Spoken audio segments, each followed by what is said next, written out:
Welcome back to Sales Insights with Sarah.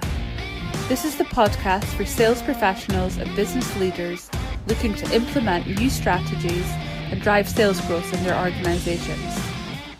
I'm your host, Sarah Downs, and my guests and I will be sharing with you some of our own experiences in business and sales insights to help you gain focus and take action. So today I'm going to be talking about the importance of account management versus client management. So when I have been speaking to a number of businesses in the B2B world, in highly complex selling environments who are driven by projects.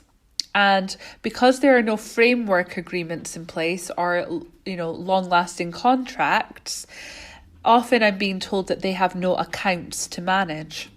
So I just wanted to talk about account management versus client management, because no matter whether you are working in framework agreements, retained contracts, or projects, there's definitely something to do here. And I wanted to start by quoting a statistic that came out of Gartner in 2019, which speaks for itself. So 88% of account managers agree that servicing accounts above and beyond the customer expectations is the surest way to grow revenue.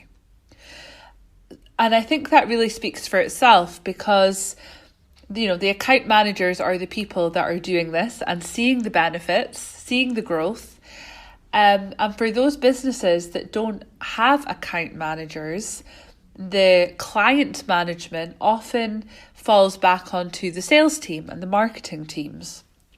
So what do we need to be thinking about there? I think the first thing is we need to stay front of mind, top of mind. Remembered equals referrals. And those referrals can be internal or external to these client companies. If we go radio silence after a project or even after a contract, and we don't really keep up that aftercare service, then we are going to be forgotten as businesses.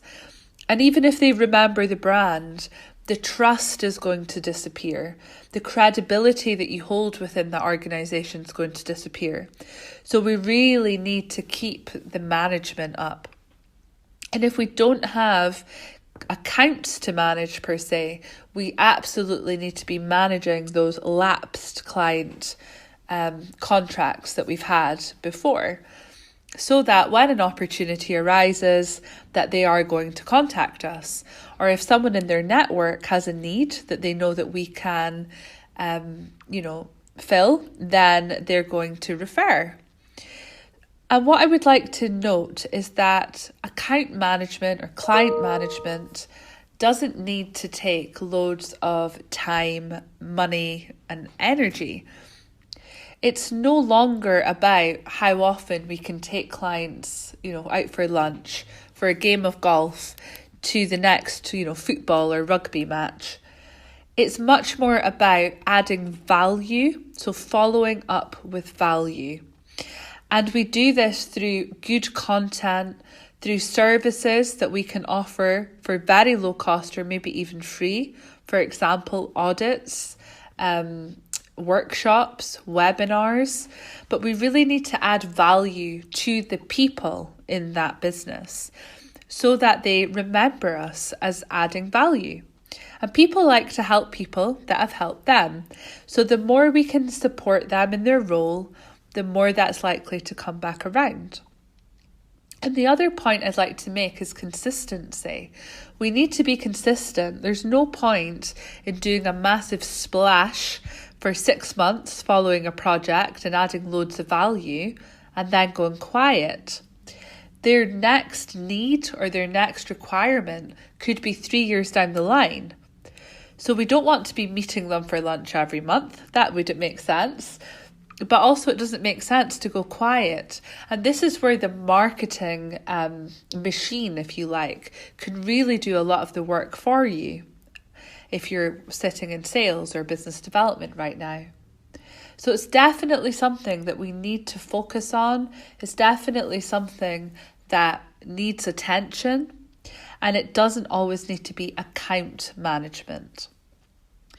So the challenge is often time, is often capacity, and account management and client management is often pushed to the last priority on the list because everyone's focused on that next piece of business, that next sale.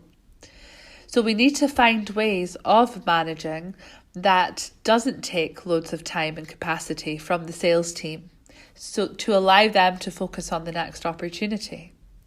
So have a chat with your marketing teams internally and build a strategy around this. Make sure that it's done with purpose and make sure that you're always looking to follow up with value. That's it from me. I'll speak to you soon. Thank you for listening to the Sales Insights with Sarah podcast. Remember to subscribe if you haven't already so that you're notified of every new episode. If you could take a few minutes to leave a review, it would be greatly appreciated. See you next time.